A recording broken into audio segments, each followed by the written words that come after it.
우리 잠깐 한 번 더 기도합시다. 살아계신 하나님 아버지, 우리 교회에 하나님께서 은혜를 주시려고 귀한 직분자들을 세우십니다. 하나님의 존귀하신 섭리 가운데 오랜 세월 하나님이 예비하신 귀한 은총을 우리가 다 받아 누릴 수 있도록 온 세례교인 성도들이 힘을 모아 기도하고 분별력을 얻어 주의 뜻을 잘 실행할 수 있도록 은혜 내려 주옵소서. 세 분의 장로와 또 세 분의 안수 집사와 다섯 분의 권사를 잘 선택하여 하나님 앞에 바쳐드리고 또 하나님께서 선택하고 예정하신 이들을 통하여 교회가 더욱 굳게 세워져 갈 수 있도록 장래의 복을 다하여 주옵소서.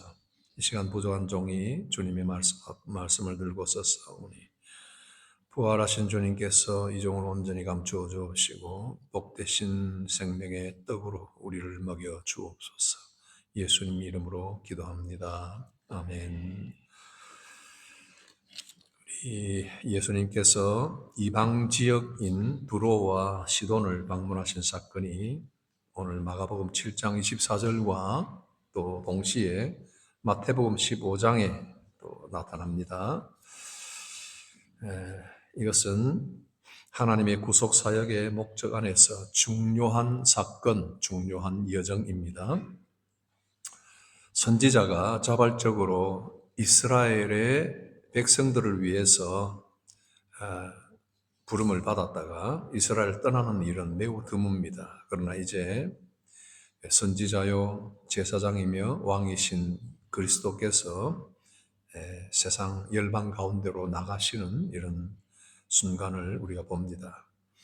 이 여정은 화려한 어떤 사전 공표나 그런 방파레 없이 이루어집니다. 실제로 예수님은 자신의 정체가 드러나기를 원치 않으셨어요. 그러나 그 지역의 한 여인이 예수님을 알아봅니다. 이 여자는 수로보니게 여인이다. 혈통적으로 구약에서 하나님의 백성과 늘 대립하던 이방 민족의 후손이에요. 헬라인이다. 언어와 문화와 종교적으로 유대교 밖의 세계, 곧 이방 세계를 대표하는 사람이다.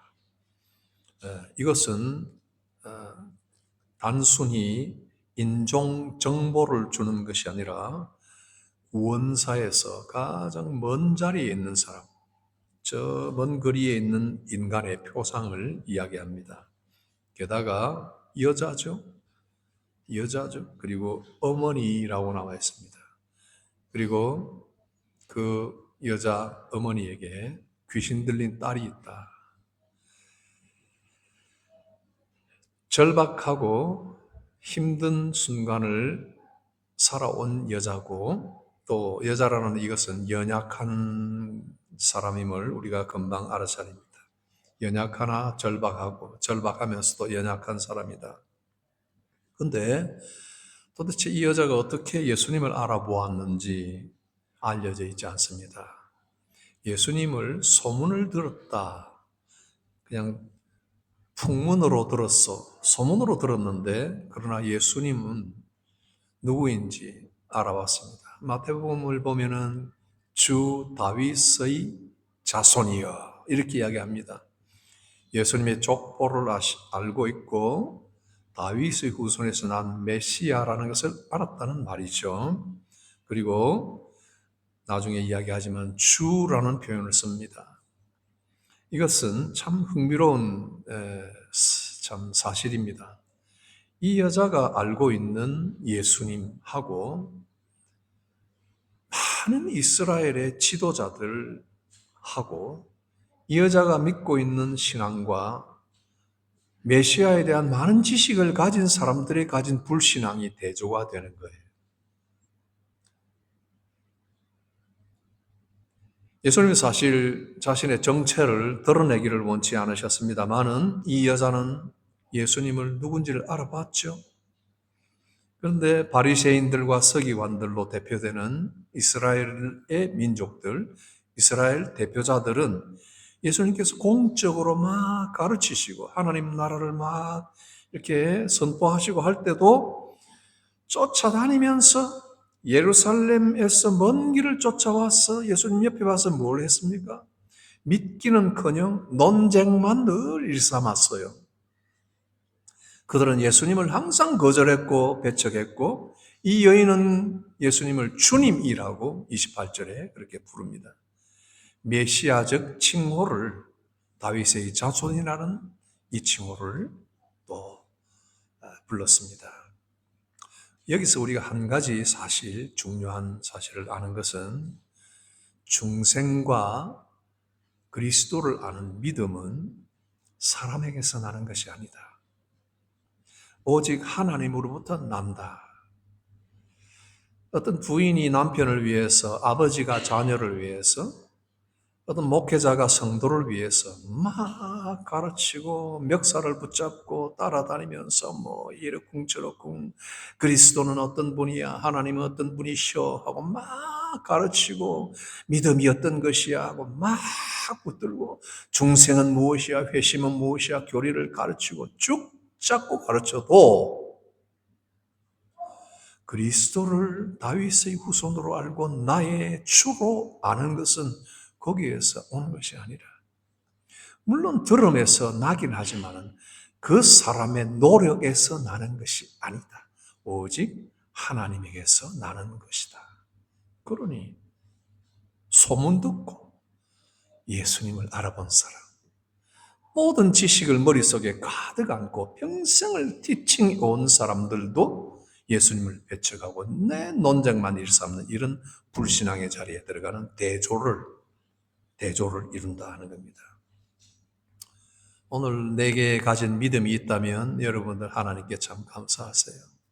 찬양을 부를 때 마음에 감동이 일어나고 말씀을 들을 때 귀가 열려서 뭔가 연약하지만 내게 산을 옮길 만한 믿음은 없어도 예수 그리스도께서 나를 위해서 십자가에 못 박혀 돌아가셨다 하는 믿음이 있다면, 때때로 회의하고 의심하고 질문하고 고개를 갸우뚱거려 싸도 하나님에 대한 인식이 내게 있고 내가 행동하는 모든 일에 대하여 말씀으로 뭔가 체크업을 자꾸 되고 죄에 대해서 두려움이 생기고 의에 대해서 사모하는 마음이 생기고 예수님의 뜻을 쫓아서 살아야 하는데 하는 그런 겨자씨와 같은 믿음만 있다면 여러분들은 참 하나님께 복받은 사람들이에요.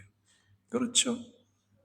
다 여러분들이 뭐 산을 명하여서 바다에 빠지라고 명할 때 뭐 산은 끄떡도 안 하고 있는 거 경험하고 내가 원하는 대로 기도해도 기도 응답은 아무것도 없는 것 같이 느껴지고 어제도 오늘도 일어나면 하나님은 정말 계실까 하는 불신앙이 내 마음속에 일어날지라도 어느 순간에 이 문제는 하나님께서 해결해 주신다, 하나님만이 유일한 답이다 하는 생각이 싹싹 스쳐간다면 예수만이 우리의 희망이고 나의 전부다는 생각이 어느 순간에 마침내 내 생을 마감하는 그 최후의 순간에라도 그 복음이 내 속에서 살아있다는 것을 느끼며 내 눈에서 감격의 눈물이 마르지 않고 흘러내릴 때, 그래서 여러분들은 하나님이 여러분들을 부르시고 붙드신다는 것을 여러분들은 알고 믿고 감사할 수 있는 것입니다. 이 여인이 가진 믿음이 그것인데 이 믿음을 고려할 때 그녀의 요청에 대한 예수님의 반응은 좀 의외, 뜻밖이다 하는 겁니다. 믿음을 가졌어도 자기 딸은 형편없는 지경에 놓여 있다. 더러운 귀신에게 잡혀 있다.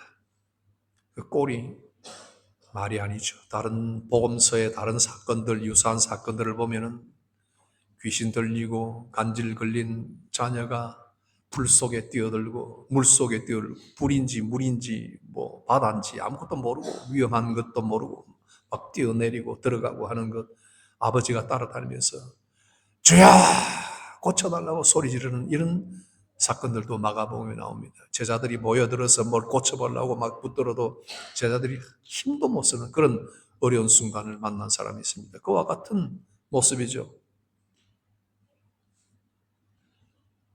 지난 월요일에 우리 집에 쿠키가 시저를 한번 했어요. 17년 평생의 시절, 퍼스트 시절을 한번 했어요. 그냥 내가 보는 앞에서 넘어져가지고 뭐 사람 입하고는 개하고는 입이 다르니까 입이 이렇게 탁 벌어져가지고 혀는 땅바닥에 떨어져 놓고 나는 얘가 숨을 멈출까 싶어서 인공호흡을 하려고 준비하고 있었고요. 나는 지식이 없으니까 불쌍한 그 조그만한 개가 사지를 뻣뻣하게 힘을 주고 흔들고 머리를 흔들 때 땅에 부닥치지 않도록 손으로 내가 받치고 있었고요. 옆에 뭐 두 사람 가족들이 있어도 불러봐야 무슨 소용이었어요. 내가 그걸 응급처치를 하고 있었어요. 이렇게 잡고 머리를 뱅잉해서 상하지 않도록 기도가 막히지 않도록 열어주고 혹시 숨이 멎으면 눌러주고 하려고 준비를 하고 이렇게 해서 아무것도 모르니까 나중에 알고 보니까 뭐 몸을 만지면 안 된다 이런 것도 있던데 나는 그 빳빳한 몸을 어떻게 좀 풀어줄까 싶어서 막 다리를 이렇게 좀 만져주기도 하고 이렇게 한 10분 정도 그러고 있었어요. 10분인지 15분인지 뭐 이렇게 얼마나 그 모습이 불쌍해요. 한 마리의 동물이라도 물론 17년 정도 살았으니까 뭐 가족의 일부가 되어 있기는 하죠. 그래도 동물이잖아요. 딸이 귀신 들려서 이런 지경에 있다면 그 부모의 심정이라는 것은 어떻겠어요? 너에게 가장 큰 소원이 뭐냐 물으면 뭐겠어요? 집이겠어요? 남편의 사업 성공이겠어요? 이 자녀가 온전하게 되는 것 아니겠어요? 가장 큰 소원이 작은 소원이 아니. 이 믿음을 고려할 때 예수님에게 나와서 이것을 이야기하면 예수님께서는 그 마음을 이해하시고 뭔가 대응해 주실 것으로 알고 왔잖아요. 예수님은 한 말씀도 대답지 않았다 그랬습니다. 침묵. 가끔은 노 하면 참 좋은데 차라리 침묵이 참 힘들어요, 우리한테는. 마태복음엔 좀 더 상세하게 내용이 나와 있습니다만 마가복음은 좀 요점으로 바로 들어갑니다. 예수님은 한 말씀도 대답하지 않으셨고 나중에 그분이 하는 대답으로 바로 들어가는데 자녀로 먼저 배불려 먹게 해야 되고 자녀의 떡을 취해서 개들에게 던짐이 마땅치 않다. 우리 이야기 많이 들었잖아요. 자녀의 떡을 취해서 개들에게 던짐이 마땅치 않다. 그러나 이 말씀 보면 굉장히 배타적인 말씀처럼 보이잖아요. 넌 아니야 하는 거절처럼 보이잖아요. 그러나 자녀로 먼저라는 말이 나왔어요. 굉장한 힌트가 있는 말이에요. 어떤 사람에게는 거절처럼 들릴 수도 있는 말이지만 사실상 예수님께서 이 구원의 모든 범위를 단정하고 규정하는 선언을 하시는 것이 아니라 즉 메시아의 사역이 먼저 이스라엘을 향해 시작되는 것이지 이방인은 구원 대상이 아니야 하는 말씀이 아니라는 것을 보여줍니다. 이걸 좀 어려운 말로 구속사적 질서의 제한성이라고 이야기합니다. 하나님은 구속을 하시되 막 아무렇게나 하신 것이 아니라 먼저 저 팔레스틴 유대 땅에서 시작을 하셨죠. 이스라엘 백성들에게서 시작을 하셨죠. 그들이 위대해서가 아니라 하나님이 그렇게 하신 것이에요. 그리고는 이것이 이방 세계로 점점 나가고 저 이방 중에 변방에 있던 한반도 우리에게도 왔잖아요. 우리가 이 말씀을 듣고 예수를 생각하게 되는 것은 참으로 하나님의 그 구원의 떡을 우리가 받은 그 큰 호의를 받은 그런 입장이라는 걸 우리가 말할 수 있습니다. 구약의 아브라함의 언약을 이야기할 때도 땅의 모든 족속이 너로 말미암아 복을 얻을 것이라 그랬죠. 한정된 것이 아니라 모든 족속이라고 그랬어요. 이사야를 통해서 메시아를 이야기할 때 내가 너를 열방의 빛으로 삼아 구원이 땅끝까지 이르게 하리라. 이사야 또한 메시지. 열방의 빛 땅끝까지 메시아 너를 통해서 하리라. 그러니 예수님께서 어떤 한 지역에 있는 헬라에 있는 스로보니게 족속에게 너는 아니야라고 말씀하시는 것이 아니란 말이죠. 로마서 1장 16절에도 나와 있지만은 이 복음은 모든 믿는 자에게 구원을 주시는 하나님의 능력인데 첫째는 유대인에게요, 또한 헬라인에게로다. 그러나 이 예수님의 말씀은 듣기에 주변 사람들을 깜짝 놀라게 했고 듣는 사람도 마찬가지예요. 이방에 개에게 주는 것이 아니야 했을 때는 얼른 서름이 확 그냥 북받쳐 오르는 말이에요. 너는 이방의 개니까 너는 안 돼라는 말로 들릴 수도 있는 거예요. 그러나 그게 아니죠. 그러나 그렇게 들릴 수 있는 거예요. 많은 유대인들이 그렇게 들었을 거예요. 그렇지. 당연하지. 생각하실 수 있어요. 복음은 우리 유대인의 것이야. 어디 감히 헬라인 이방인이 스로보니게 여인이 노노 이렇게 했을 거예요. 그러나 이 여인이 이어지는 두 번째 간청이 나옵니다. 28절 주님 옳습니다. 나는 그러나 개들도 주인의 상에서 떨어지는 부스러기를 먹습니다. 하는 그 유명한 말을 남깁니다. 이 여성은 자기 딸을 위해서 자기에게 가장 원하는 큰 것을 그리스도께 구합니다. 우리도 우리가 구하는 것이 무엇인지를 좀 알아야 됩니다. 여러분, 사람들이 10가지를 막 흔들어 놓고 막 이것저것 주야 했었는데 진짜 자기에게 필요한 중요한 가장 큰 것을 찾지를 못하는 사람들이 있어요. 막 그냥 벌려놓고 그냥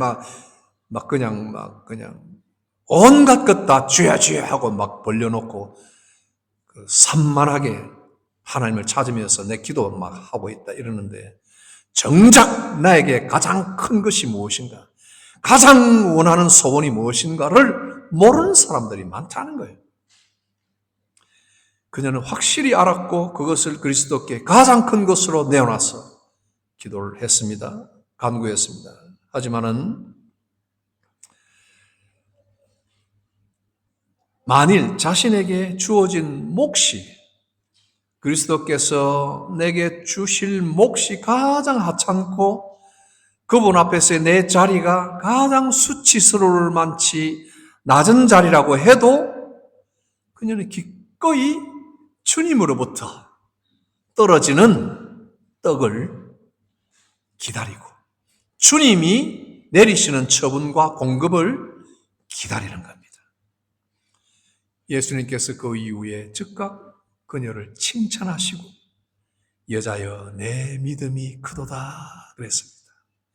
자기를 개라고 하니까 겸손해서가 아니라 여러분 그때 믿음이 크도다라는 것은 우리가 잘 한번 생각을 해보십시오.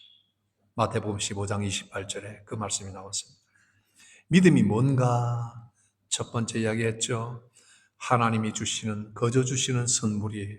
그래서 우리에게 산을 옮길 만한 믿음이 있을 수도 있고 겨자씨 만한 믿음이 있을 수도 있어요. 그러나 겨자씨처럼 작아도 그 안에는 생명이 있어서 그 생명을 가진 믿음은 자라요. 반드시 자라요. 그러나 생명 없는 믿음은 바리새인과 서기관들처럼 믿음이라는 것은 꽉 차 있는데 안 자라요. 생명이 없기 때문에. 생명이 있는 것은 그랬죠? 햇볕을 쨍쨍 받아도 자라고 비를 흠뻑 맞아도 자라는데 생명이 없는 것은 햇볕을 받아도 말라 비틀어지고 비를 맞아도 같이 썩는 거예요. 하나님이 주시는 이 복된 믿음은 우리에게 생명으로 있어서 겨자씨만한 괜찮아요. 그 믿음이 우리를 자라게 계속하는 거예요.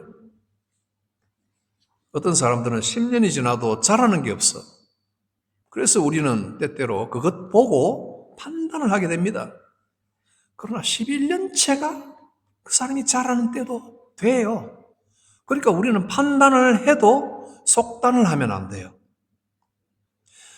아무리 눈에 보이기에 허설프게 보여도 뭔가 조금씩 자랐다면 생명이 있는 거예요. 내가 어떤 사람을 판단하는 것도 마찬가지예요. 전에는 내 인위적인 판단으로 눈으로 보고 평가하고 그 사람의 어떤 말 잘하는 것, 그 사람의 어떤 생김새 이런 가지고 판단했지만은 내가 자랐다는 것은 그게 아니라 그 사람의 inner spiritual status나 어떤 영적인 인격이나 그 사람의 어떤 판단력 이런 것을 통찰하는 그런 생각을 가지게 되는 거예요. 이것이 하나님이 주시는 복된 믿음인데 그 믿음이 항상 행동으로 나타나야 된다는 거예요. 나타난다는 거예요. 믿음에 따르는 행동이 그 믿음을 참된 것으로 증명을 하는 거예요. 뭘로 증명을 하겠어요? 믿음 써붙인다고 그 사람을 믿음 있는 사람이라고 하겠어요? 그 사람의 하루의 삶, 한 달의 삶, 1년의 삶, 5년의 삶, 꾸준한 삶을 옆에서 같이 생활을 하면서 볼 때 여전히 인간됨의 그 본성들이 잘 변하지 않지만 그러나 노력하고 애쓰고 하나님을 찾고 하나님을 바라는 그런 심정들이 점점 변화되는 그것을 보고 그 믿음이 살아있는 믿음으로 증명을 하는 것이에요. 예수님께서는 처음에 나와서 다윗의 자손이요 이렇게 말할 때가 아니라 자기의 두 번째 간청으로 말할 때 주여 올소이다.